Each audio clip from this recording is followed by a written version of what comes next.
อัปเดตครับอัปเดตเกือบหลับแต่กลับมาได้ครับกว่าจะหาทรงเจอครับโอ้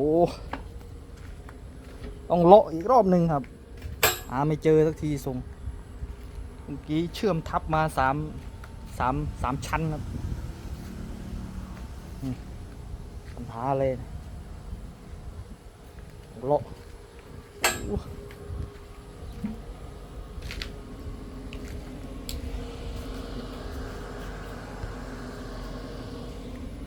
แก้ทรงครับ